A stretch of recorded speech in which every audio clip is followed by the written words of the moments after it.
One of the very great pleasures of the Cairo Museum is that here gold looks like gold. Not that awful weightless thing that you see in big exhibitions where they shine lights on things and they sort of float off in a sort of glittery Christmas card look. Here, this really looks like a work of art. Try and look through the gold and see the piece.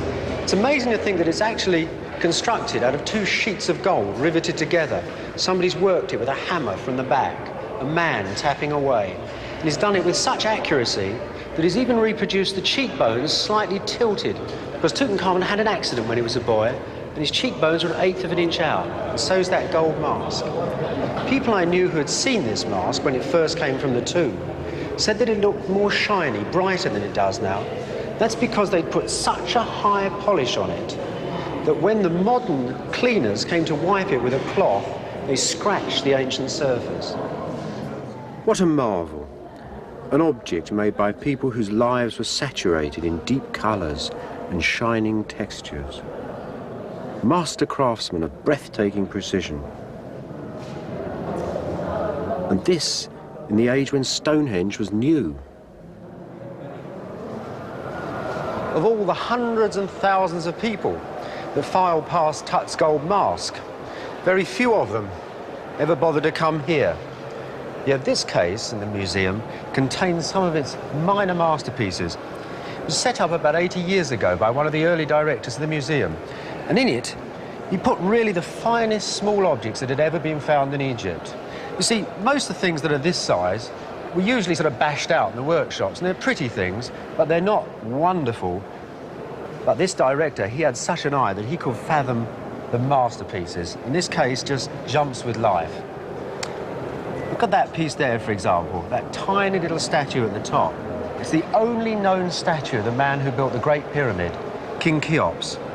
And that little thing there, extraordinary strong face of a woman, Queen T, who gave birth to this heretic king who tried to turn all of Egypt upside down. There's all of her character stamped on that little bit of stone there. Now this woman, she's equally filled with life as the Queen and the King. Well, she was the wife of a man who spent most of his life gathering corn for a small village in Upper Egypt. She was an interesting person. She was very quick-witted. And when her husband was away, she actually took control of all the village affairs. One of the things she did, for example, was to go around and inspect all the measures for the wheat with which the people made bread. She wrote a very cross note to her husband saying that somebody was fiddling them, and when he came back, she'd jolly well see he got punished. She also looked at all the family affairs as well. Very competent woman. In fact, in her day, she ran the village. And these other people along here, they're probably her friends in the same village. It's a village we know more about, probably, than any other village in the ancient world. They're also the actors of our drama.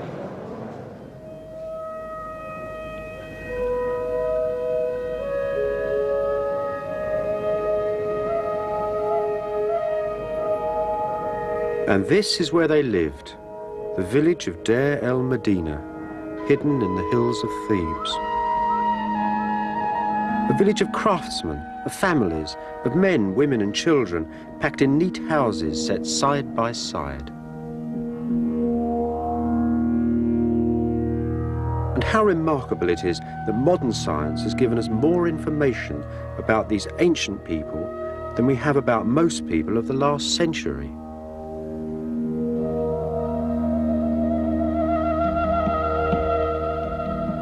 This, for example, was the Bohemian part of town. Over there lived some scribes who painted coffins in their spare time. Over there lived the leader of the village choir. I don't expect his neighbours ever made much complaint about the choir practice, though, because next door lived this awful Heathcliff-like character who spent most of his time bellowing at his poor old adoptive stepfather. And in here lived a little old lady who so loved her pet monkey that she adopted a slave boy to sit and feed it grapes all day. And in this house, well, there lived the village storekeeper. It's not a very interesting job, actually, but sort of important, and the villagers considered his fat jars so important, his big jars of fat that were rendered down from the oxen that they used to roast. The two men went to court over one of these for 17 years. And here, the little village scribe, in his spare time, used to sit and write love poetry. Can you see him, licking his brush and slowly writing these words by himself? I kissed your open mouth, and it made me drunker than wine. The modern father of our village, the man who really has given all its people back to us in the modern world, was a Czech called Jaroslav Černý. He was a professor of Egyptology in Oxford. He studied the village and its people for 50 years. Even when he was 70, he was still walking slopes like this, climbing, looking for the village's inscriptions on these rocks over here. Our ancient villagers scribbled millions of little texts, little graffiti, told you about their days of life and birth and things like this. And that is why an elderly Oxford professor was still scrambling about here, even when he'd retired. Because Professor Černý knew these people name by name. He could tell individual handwriting. He could tell when a man had written something as a young man and an old man. And these texts are so detailed in themselves. This one here, for example, is written on the 13th of September, 1275 BC. Can you see him? There he is, a tiny little faint head. You see it there? And his two arms coming up and praying. Looks like he's waving to us from 1275 BC, doesn't it? That's the royal scribe Ramosa.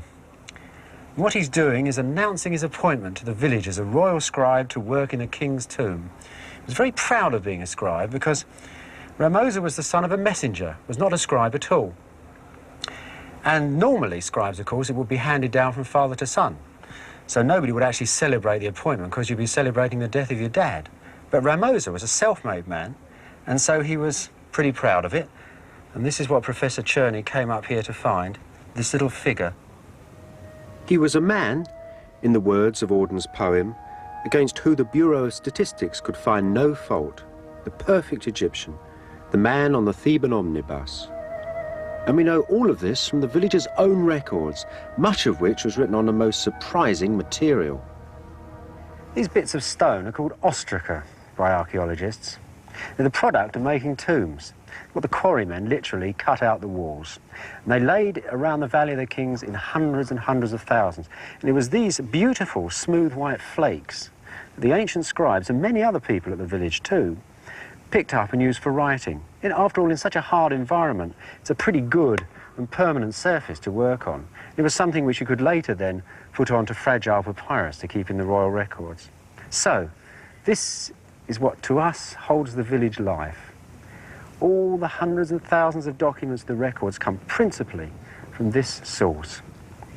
They wrote on it, not in the flowery hieroglyphs of the monuments, in which a little seated man, like this one, might indicate the word love or to take, but in a very rapid script, which is called today hieratic. And it's that script flashing across the surface of these stones which tells us so much about those ancient people. Archaeologists found thousands of these ostraca buried in a deep pit close by the village. A precise and careful documentation of ancient life, a library of love and envy, of greed, of griefs and friendships, all held in letters, laundry lists, receipts, bills, contracts, deeds, prayers, and sometimes even exquisite drawings.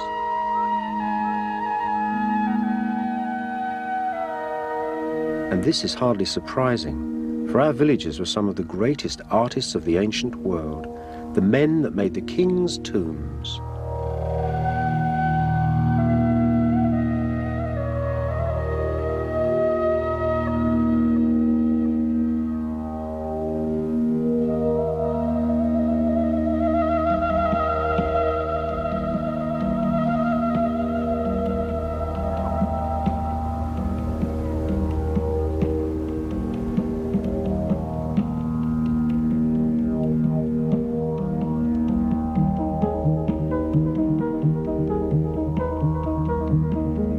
Let's just try and feel our way through this old landscape when Thebes was the capital of the world. Because in 1000 BC, that's exactly what it was. So let's imagine for a minute that these mountains are filled with the ancient Thebans again, the people that lived here for 500 or 600 years. Absolutely honeycombing all over these mountains here. And every night, of course, they would walk in a great mass down and look over the fields again, back to the city, which they all loved. And there they would smell the sweet breezes of the river in the evening. What an extraordinary sight it must have been. Over there, a great dusty, silty mass of houses with two huge temples at each end, probably with great white walls around them. Sticking out from these white walls, flagpoles and pennants, all flashing in the sun. That, by the way, is the first thing that the returning Thebans saw as they came round the bend in the boats on the great river. Of course, the crops were very different in those days. None of these tufty sugar canes that stand 8 feet high. The fields would have been very much smaller, and you'd have been very much more aware of all these little rivulets of water that had been coaxed off the Nile. Wonderful irrigators, but sort of lazy people. They didn't go in for great water and irrigation schemes. They were little men doing little things very, very carefully. And surrounded, all around them, these huge white temple compounds, one after the other, 14 of them in a great row. Each one with its own individuality, and each one to a particular god. And everybody here knew exactly what temple belonged to what god. And each temple had its own festival throughout the year, when the gods came down the canals to each of the temples and visited one another. And here, hidden away, the little village of our workers, the special men that went down into the underworld in the Valley of the Kings. An extraordinary group of people. Now, the Tomb Maker's village was some 3 miles from the Valley of the Kings. This is the path that the scribe Ramosi used every day to get to work. And one of his favourite sites must have been this gathering of temples, the most beloved of all Theban temples. Today we call the rocky bay Deir el-Bahari. These temples here contain a part of the very essence of ancient Egypt, their whole attitude to the world in which they lived. And it's one that's very different from ours, so when you first come to look at Egyptian things, you can be a bit disappointed. But that's because they're interested in a different universe. They inhabited a different world to us. That's where these temples can come in for us, because here you see how the ancient Egyptians related to the landscape.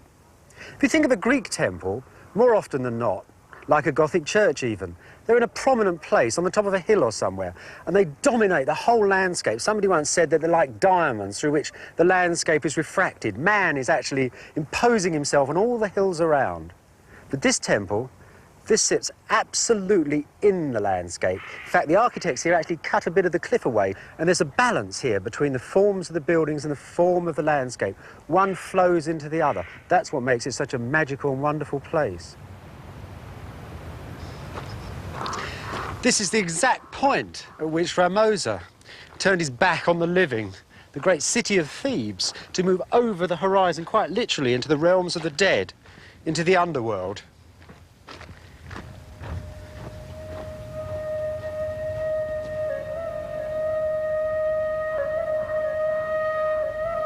Under the natural pyramid of this mountain is the Valley of the Kings. The mountain's goddess, Merit Saga, she who loves silence, looks down to the gates of the underworld, the fathomless tombs of imperial Thebes.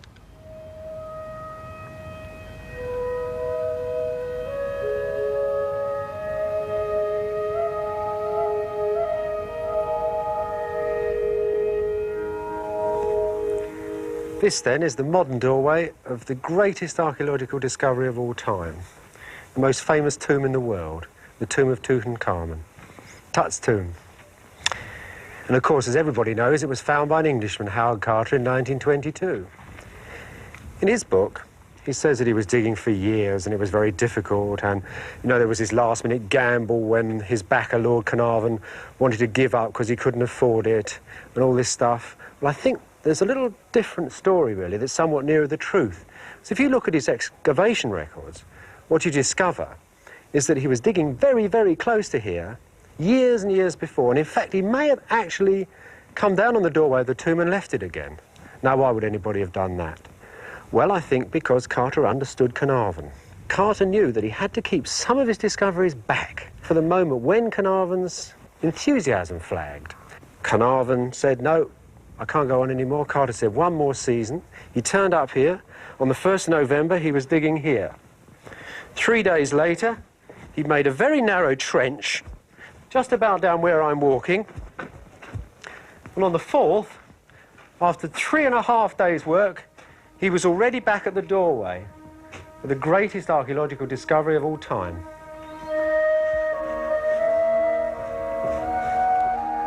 The tomb's doorway was filled with rubble. Slowly, Carter's men dug their way down a sloping corridor. When they got here, they found a white plastered wall, stamped with the royal necropolis seal all over it. Carter slowly took a stone, and just underneath a wooden lintel which ran across here, he peered through into the tomb. The first thing he noticed was the candle he was holding flickered as the hot air, trapped in the tomb for 3,000 years, rushed out past him. Then his eyes slowly began to accustom to the gloom. He said he thought he saw a wall of gold. He was dumbstruck. Now, Lord Carnarvon was standing next to him, and he was a shorter man. He couldn't really see, and he was desperately trying to find out what was going on, was tugging Carter's sleeve. Carter was glued, of course, to the most famous archaeological picture of all times, because in the little room in front of him stood those 3 huge gold couches of the king. The royal chariots lay in a great heap over there, and all over the floor, all the paraphernalia of Tut's court. Must have been the most extraordinary moment ever in archaeology. Can you imagine what Carter must have thought? He's still there, you know, the only king of all the kings that were buried in the Valley of the Kings. Tut had been buried in an amazing labyrinth of ritual. As kings' burials were nothing like our burials at all today. They didn't even serve the same purpose. This is not a memorial. This is more like a machine, a piece of machinery. If you look around the tomb, as in all the other royal tombs, you find not one memory, not one word of how great or how powerful or how little or how unfortunate or how rich or happy the king had been. Nothing about their personalities at all. Only the king meeting the gods. These tombs are important too for the next king. That over there tells that story. It shows Tut's successor engaged in the rites of burying the dead king. You see, every new king buried his father in this careful ritual order which established the dead king as a god, which made the living king as the son of God and a true king of Egypt. So these tombs aren't like Christian tombs. They're not people waiting for the last trump in here. These are a part of a political statement, a religious political statement. So there's no Christian horror about the place. There's no Gothic myth. There's no curse involved here. There's no reason anybody should curse this tomb. This tomb is a functioning thing. At the time of the funeral, it worked. It's done its job. They might not have liked them being robbed, but there was certainly never any worry of these awful myths that surround them today. Now, Tutankhamun's tomb can show you what a buried pharaoh looked like, but it can't show you a real royal tomb. They were vast and took years to make. Compared with those great monuments, Tut was buried in a hole in the ground. Real royal tombs are very different. Just as our villagers were not slaves and were not killed after they had finished the tombs, so neither were most of the king's tombs hidden away. Let me show you what they looked like. Great high decorative doorways, a single huge passage cutting straight into the mountain.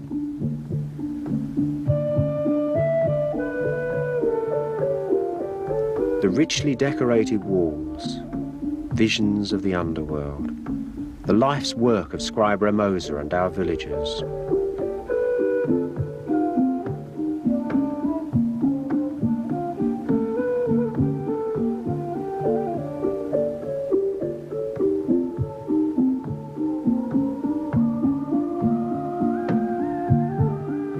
Straight line, halls and corridors lead down to the chambers of the royal burial.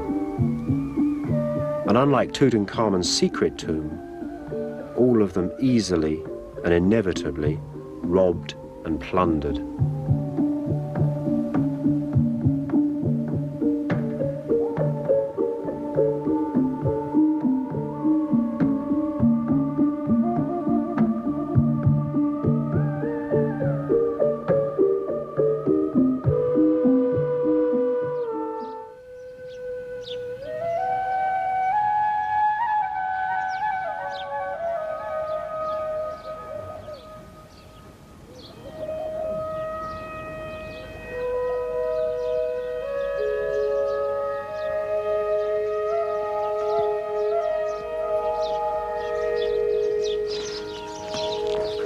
Now, I'm climbing into King Ozymandias' armpit.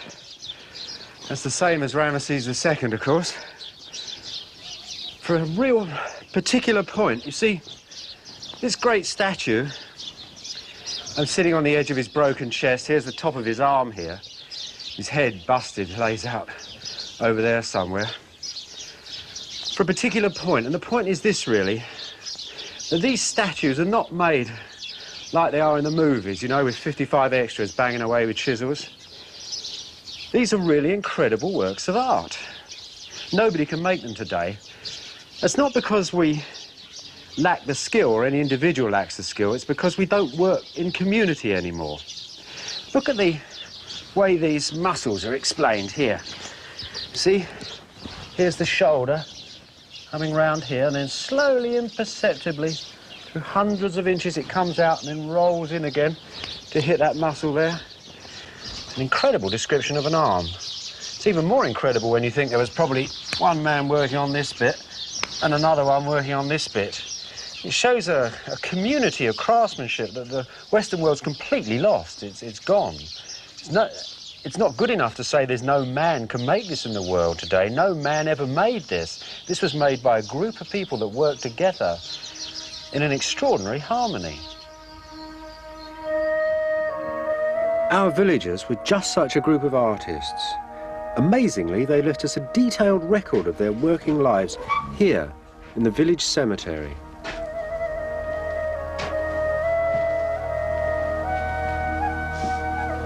This is the tomb chapel of one of the workmen of the village called Ippi. Now, he wasn't buried here. This was a place where people came on high days and holidays to have a meal, to share their food with the dead, and also to offer to Ippi and his wife. So it's a sort of link between this world and the next, really. And here you can see the man himself. He's lost his head, unfortunately, with his wife and their daughter, and they're worshipping, as you would expect, here, the king of the underworld with his blue skin. And behind him, the goddess of the Western Mountain, the peak that stands over the village, and you can see she's a beautiful lady with a fine dress. It's a woven pattern, this, and it's very interesting because you only find this particular design either in tombs in the village or in the royal tombs in the Valley of the Kings. And as they're both painted by the same people, of course, you'd expect that. Which makes all these tombs here rather special. They have this wonderful quality about them, the best artists in the world. Here you can see what actually went on in the chapel. There is Ippi and his wife again sitting on their chairs, and their children are offering them food. They're a bit indistinct, of course, but you can see the son is offering this lovely pot, all painted up, and in it, bunches of onions.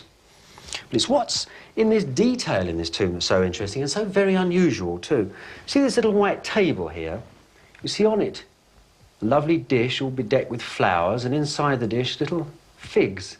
And there's joints of meat, and here, a beautiful duck, a lovely curved neck. You see it's been slit open. It was stuffed with something delicious, like some nuts or something, I expect. And it would have been baked in honey. It was a real delicacy in ancient Egypt. And other joints of meat. It's all these little details that are so delightful in this tomb. Here you see Ippi is wearing these wondrous linen robes. The finest linen ever woven anywhere at any time was made here. And on Ippi's lap, the family cat. What is really fascinating about this tomb, why it's a privilege to be here, because not many people actually ever get in this tomb, is the fact that all the support industries that kept these people in such sort of magnificence, really, are all painted on the other walls of the tomb. It's as if Ippi wanted to bring them all along to keep his standard of living up. So here, we've got a little picture of the very men who washed his clothes. It's quite unique. They're the village servants, and there they are all chattering away and scrubbing and washing down by the river. See, on this wall, Ippi had really rare scenes of the village servants painted. Don't often see these sort of people in the tombs. Look, here they are, the fishermen of the village, edging through the marshes at the side of the river in their boat. And as a good middle-class artist, he's made the workers all look a bit comical, you see, with a funny round nose and rough hair, and they're all sort of chattering and gesticulating at each other. But, nevertheless, funny though they were, a nice big catch of fish for the villagers, which after all was their main source of protein. And here, after the fishing, right in the corner here, you can just make out one of the same fishermen mending his nets, and it's done in extraordinary detail. I mean, that hand is really, we're talking about a quarter of an inch here, you know, and every fingernail, and even the knot you can see, the man tying it up. And this chap here is one of the village craftsmen. He's working on a mummy mask, much like the mummy mask of Tutankhamun. This wall, you see, is really filled with the villagers at their own work. Here, for instance, is one of the toolkits, a carpenter's toolkit. Have a saw here with its teeth, and its handle a little strange, but much like a modern saw. And here, the final part of the mummy is this scribe painting away at the beard which comes on the wooden mummy case. And this little fellow, of course, is holding the mummy up to stop it moving around whilst he's painting. Now, normally, you know, artists hold their paints in Egypt in quite large bowls, but this man, he has a scribal palette. It's another indication, really, that it was the scribes themselves who were very much involved in painting things in the village. In fact, you know, this whole wall is just sort of filled with village life. It's quite extraordinary. Underneath, the artist in this scene here, where there's a dozen workmen working away on some great bier, like a great wardrobe, some ceremonial object, has really looked at his fellows with a very caustic sort of an eye. And this guy here, for example, lucky fellow, has just had a big, heavy mallet dropped on his foot. And he's calling up to the guy above to be more careful, you see, whilst this man looks round. It's a big object. You can see they're actually working on the top of it. Here a man has left his bag full of tools, just like a plumber's bag. See, with a saw and a chisel sticking out of it. And here, well, somebody's gone to sleep and somebody else is waking up, perhaps because the foreman's coming, you know. And these little fellows, of course, are the people that lived in our village houses. So, as much as the past can ever give you itself in real life, this must be it. Most of our workmen's village has been excavated during this century. Rubble and wind-blown sand had sealed it for 3,000 years. Now, our village is empty. Its people have gone away. Their houses are ruined. But not too far away, modern villagers are still living in much the same way, still employing the ancient methods to cope with many of the basic problems of daily life. Just as our ancient villagers did, the Nubian villagers use vaults to catch the wind and cool their houses. And the Nubian villagers still use the flat roofs to sleep on in the hot summer months and to store their things. Our ancient villagers did the same. Much of North Africa still cools its water by evaporation in the age-old way that our villagers used.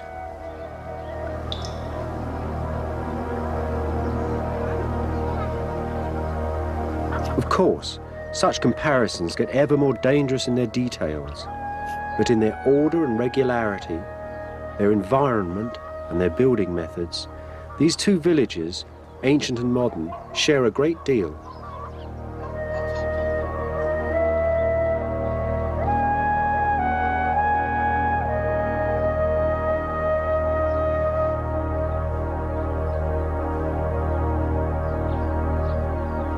But to see the actual stuff of village life, we must go north to Turin, where there is preserved a unique treasure, the tomb of Ka, the architect.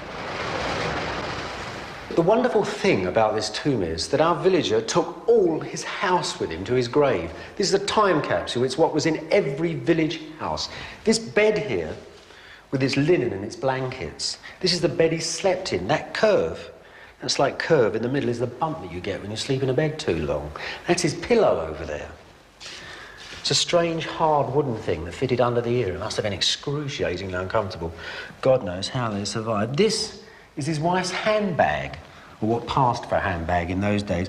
I suppose, like lots of handbags, it's a very strange mixture of pretty little things. Do you see those two little duck's heads on the top of a perfume flask? How delightful. There's another perfume flask in there as well, and it's still sealed with perfume that's 3,000 years old. And here, that little pot in front is her eyebrow pencil. And at the bottom of it would have been this black stuff called kohl. The ladies in Egypt still drop into their eyes so that the black powder floats off and makes a fine black line around their eyes. Very good, very healthy for the eyes. That's the lady of the house's wig. It's made of human hair. She wore it to parties. It must have come down right over her shoulders. And this is the gentleman of the house's toilet compartment. You see, he's still got what passed for Brill cream in those days, a special perfumed hair oil. These are his razors. And they're extraordinary things, beautifully made, bronze. You sharpened this edge, I think, but God knows how you ever managed to... I suppose sort of like that somehow. God knows how you ever managed to shave with such a thing. I haven't actually worked it out. And this beautiful little thing, the things of everyday life, the things that people carry about with them, that are closest to them, this little worn figure of a horse, a little pair of tweezers for pulling out those odd hairs. Egyptians were very fastidious people. You can see that too in their clothes. Look at these wonderful examples of ancient tailoring, practically unique. Look at the care and delight in this neck, as the tailors made this beautiful loop and then caught it in a bow, just like a fashion designer. You see that little decoration on that stick? That's the sort of decoration that people must have had in their houses, but which hardly survives today. All we've got left is the monuments. It's a very famous stick from our village, and on it, it says, "Support me, O stick, in your old age." And this, if you like, in the next case here, really, I suppose it's the heart of ancient Egypt. It's a fuel parlour, certainly, because these are onions, real onions from the ancient fields. And that's ancient bread, just as they make it today, except this is more than 3,000 years old. And those, of course, are the standard ingredients. If you look at any Egyptian stela, the first prayer will be, "Give my spirit bread and onions to eat." That's the basic diet. That's the diet that fueled the people that made the pyramids and our villages when they were making the royal tombs. But this bread, this is special bread. This has come from the altars of the gods, from the temples. And you see, as you gave things to the gods, you wanted gods to hear your prayer. So there's little ears, so that your prayer will be heard, fashioned in the loaves of bread. So that naturally brings you on to this case. And this case is full of the man's kitchen. Isn't that extraordinary? Look, there's a kitchen pot, a nice bronze cooking pot, still full of porridge or some gooey stuff that he was cooking up in it. Doesn't look very delicious anymore, I must say. And these are all his herbs. His herbs, his dates, his raisins, his garlic, all the food laid out for his spirit in careful little bowls brought straight from his household. Of course, it would have been unlucky once he died to leave it there. That's why it's all in his tomb. But this, it's only a tiny little amount. This, if you like, is the village's wages, because this is what the people were paid in. And there's a sort of little symbolic gesture in the tomb. This is the grain. And every month, those donkeys came up the track bearing the king's grain for the people that made the royal tombs. And that is some of the men's wages from our village. You may wonder why such intelligent people as the ancient Egyptians, and our villagers indeed, bothered to bury dead people with all these possessions around them, and these beautiful things too. Well, I think to answer that question, you really have to start to look just a little into how the ancient Egyptians divided the person up. Because in these divisions of a person, each one of these divisions had its own heaven. Now, this is a burial chamber. It's the burial chamber of a villager called Sennacherib. And this is where his corpse lay. And that was a part of Sennacherib's personality, just one part of it, his body. And this is Osiris, the great god of the underworld, the great green-faced god. And these two eyes, these staring eyes, looking out through the strange mirror that divides this world from this mysterious region of Osiris. So this is the god's domain, and this is part of the heaven that the body inhabits. And that, of course, is why the possessions are here, because possessions really are part of the body. Your clothes, your chairs, and the food you need to eat. It's part of the destiny, part of the heaven of the body. And that's why the things here are made so well, because it is a heaven. Now, there are other heavens for different parts of the person. And one of those is the person's soul. Now, that goes up to heaven. And these are the souls of our villagers, these stars up here. Here's Sennacherib worshipping older villagers, but he too would be a star and shine in the night sky. But our villagers were very keen on the heaven that belonged to a person's personality, to his image. And this is a villager's heaven. And for a man who spent his life in the desert, chiseling away on dry rock, old Sennacherib saw his heaven as this beautiful garden with lots of canals running through it, with date palms and beautiful flowering plants and perfumes. And of course, he ploughs the fields. He's not a real farmer. He's never ploughed a field in his life. This is strictly your Sunday farmer, you know, with their fine linens and things. Here they plough, and here they reap.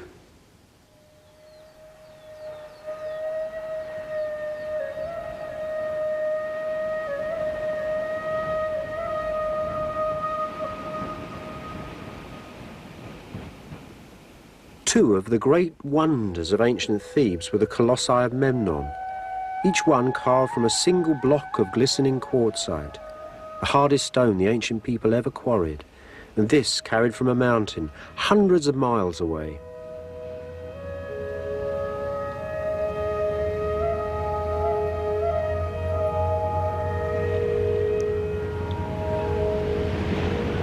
The most remarkable thing in this place, perhaps, is that which has vanished, one of the biggest temples ever made. Behind these two statues stood two vast mountainous entrance walls where I'm standing, a single doorway as big as an aircraft hangar's, with granite hinges and huge wooden doors of Lebanese cedar covered in bronze. So as I turn now into this spare field, you must imagine that I'm walking through a great courtyard.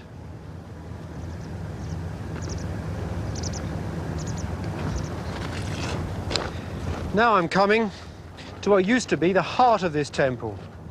All that's left of this colossal wreck is this wondrous stone stela. It's a fine irony, really, because this, if you like, is a deed by which the king gives the god this great temple. These lines actually record some sort of an agreement that the two have made between themselves. Listen, I'll read you a remarkable piece of this document, where the king is actually boasting to the god about his great gift. Come, Amun-Re, lord of Thebes, see the house that I have made for you. I have made it in excellent work of fine white sandstone.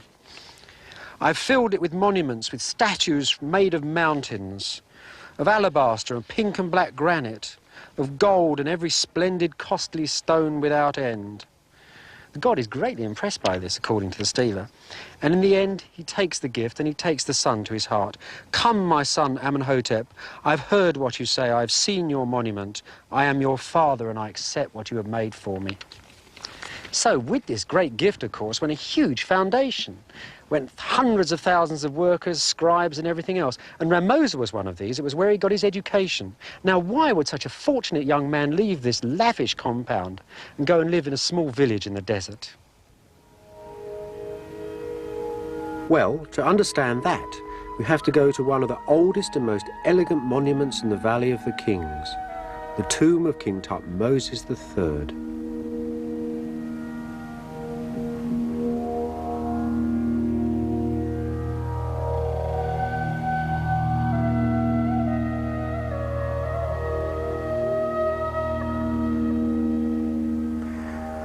The tombs of the old kings have been made in a very particular way.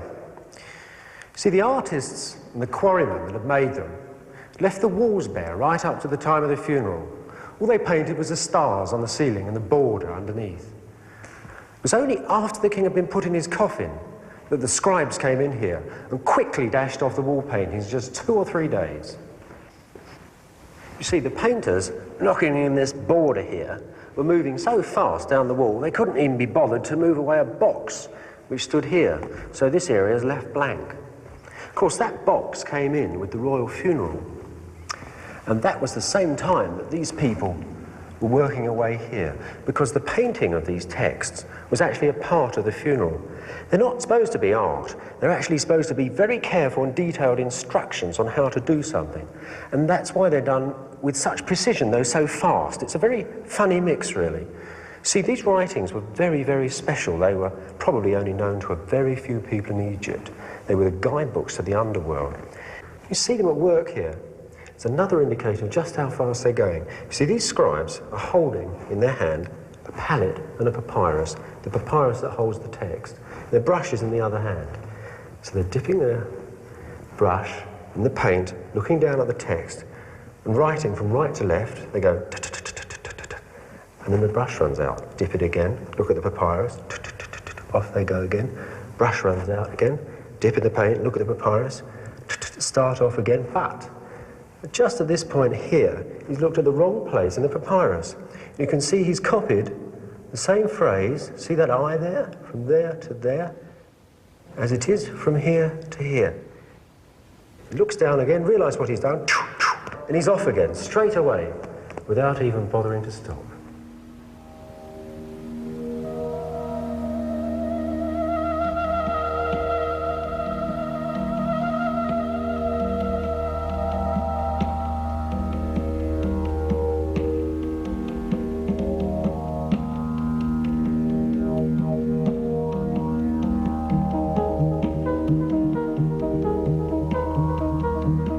But later kings, the kings that our villagers work for, wanted more opulent monuments. And this brought about a change that affected the lives of many people, including our scribe Ramosa.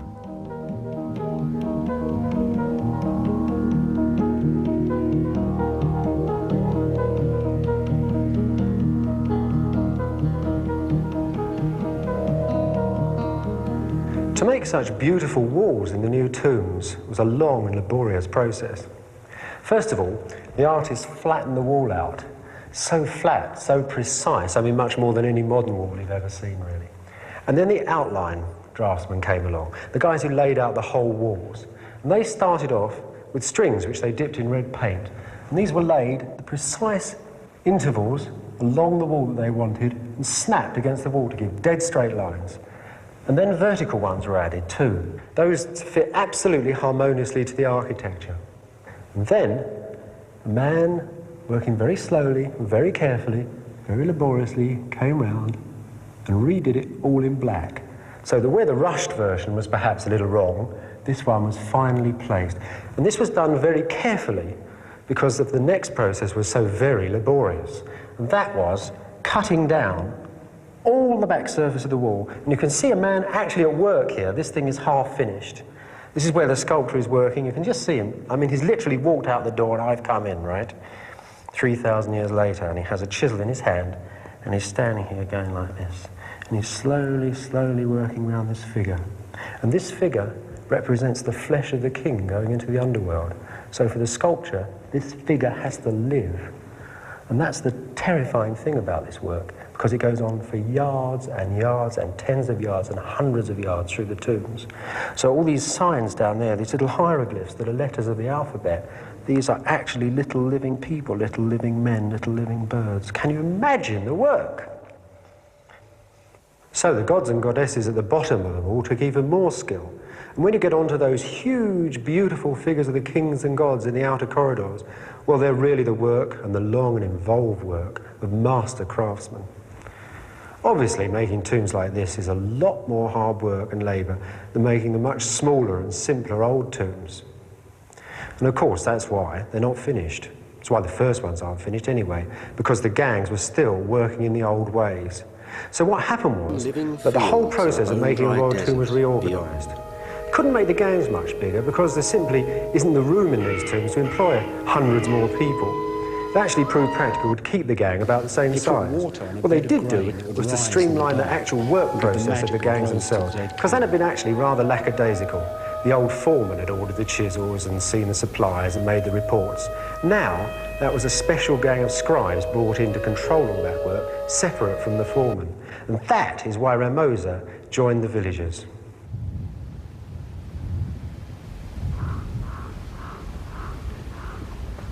So here, in the Valley of the Kings, he spent the rest of his life, controlling the work at the king's tomb and, as he grew old, training his successors.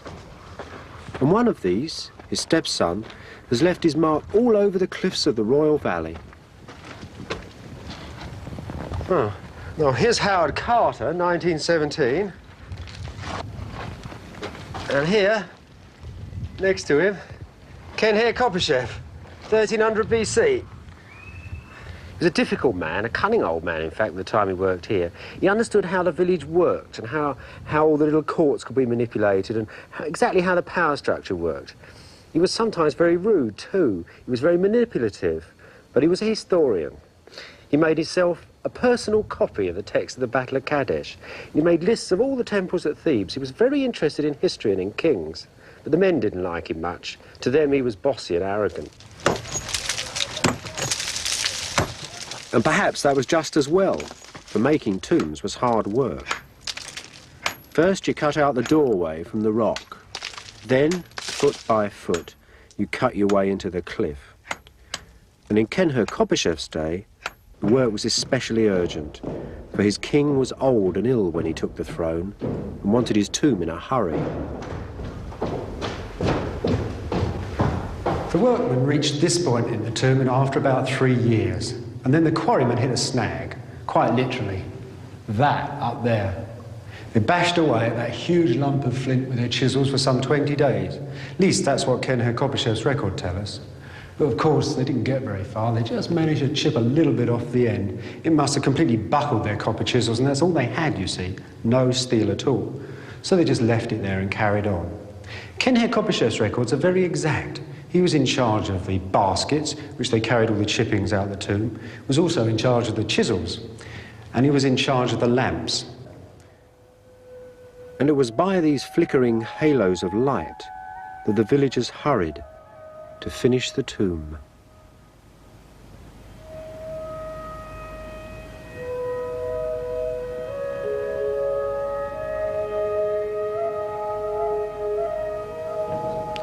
So the poor old king's funeral procession wound down through the corridors, came into the royal burial chamber.